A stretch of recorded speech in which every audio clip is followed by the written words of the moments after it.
Hello fellow bookworms, it's Katie and let's talk about a very slim little book. It is called Steampunk Fairy Tales and it is a collection of, well, steampunk reimaginations and retellings of fairy tales by various authors. Oops.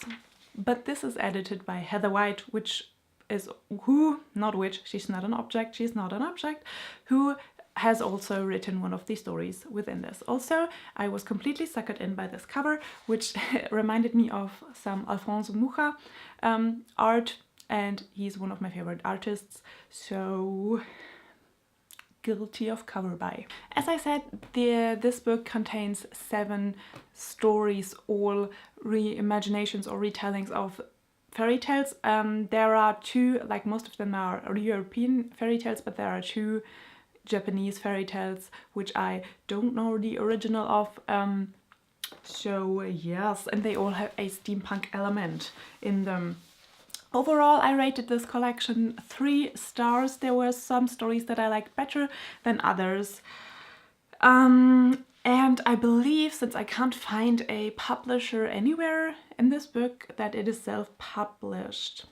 And I have to say, after reading this, it clearly shows in the stories, because I just thought, well, this really needs some editing here and there, just to, you know, tighten up some stories, or to like push the authors just a bit in the right directions, because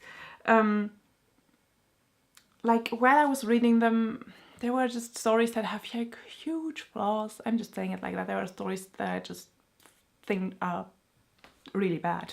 And I could clearly point out, okay, if you would change this a little bit, if you could just concentrate on this aspect of the story, it would improve it a lot. Or if you just like, this is an interesting idea, just, you know, go with this idea instead of focusing on the on this element so much. And I think if this would have been like from a publishing house, and if this would have like an editor who could like do this, then it would be better. Would have been better.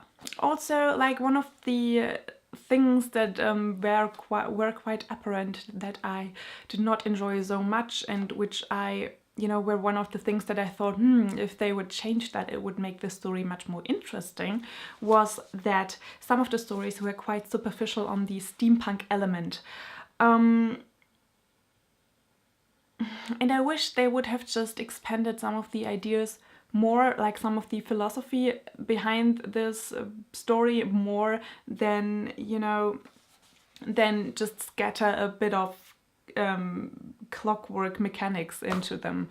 That makes a steampunk element for sure, but I believe there's more that you could make out of it. Do you know what I mean? Like, there's just, it's just so superficial. Like, oh, like the first story, for example, is a retelling of Pinocchio, and, you know, instead of being a wooden doll, Pinocchio is a mechanic. And I thought, and that was like all there was to the story, that it was a mechanic, iron Pinocchio, and I thought I was really superficial, and there could have been just a lot more to the story than, you know, changing the wooden doll to a mechanical doll.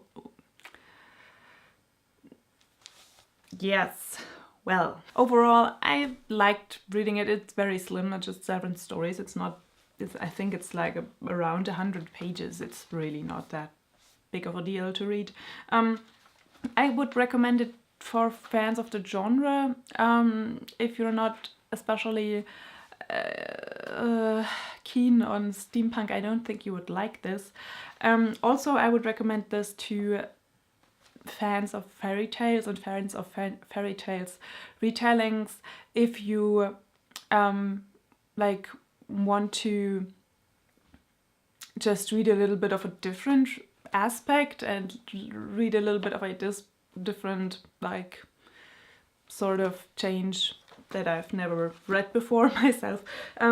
Plus, I really enjoyed the Japanese retellings. I don't know how accurate they are because I don't know the originals. So yeah, but that's it for today. I hope you have a wonderful day and a wonderful week, and I will see you soon. Bye.